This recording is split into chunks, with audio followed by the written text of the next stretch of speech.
রমজানকে সামনে রেখে তোমার মানসিক প্রস্তুতি দরকার, তোমার এটা বোঝা দরকার, আমাদের প্রত্যেকের এটা অনুভব করা দরকার যে মহান আল্লাহ পাক রব্বুল আলামিন বহুভাবে আমাদের জন্য চেয়েছেন আমার বান্দা যেন জান্নাতি হয়।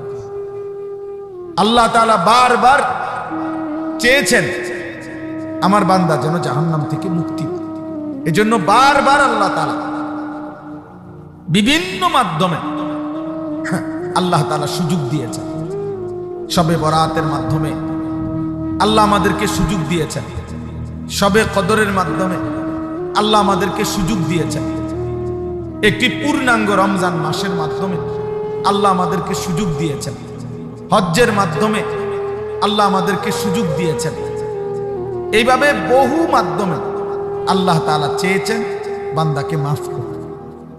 একটা মূল কথা মনে রাখতে হবে, যারই বিবেক আছে প্রত্যেক বিবেকবানের এটা ভাবা উচিত, এটা মনে রাখা উচিত যে আল্লাহ তাআলা বান্দার ব্যাপারে আল্লাহর মূল চাওয়া মাফ করে দিতে, জান্নাত দিতে।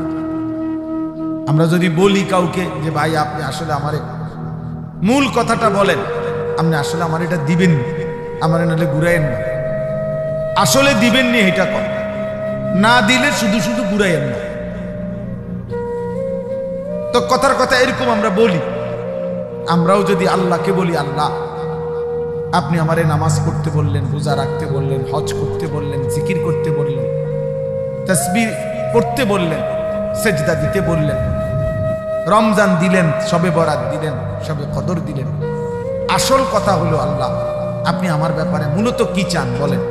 আল্লাহ তাআলা বলছে বান্দা সত্যি কথা হলো, এত সব কিছু দেওয়ার অর্থ হলো আমি কোনো না কোনো ভাবে তোমাকে মাফ করতে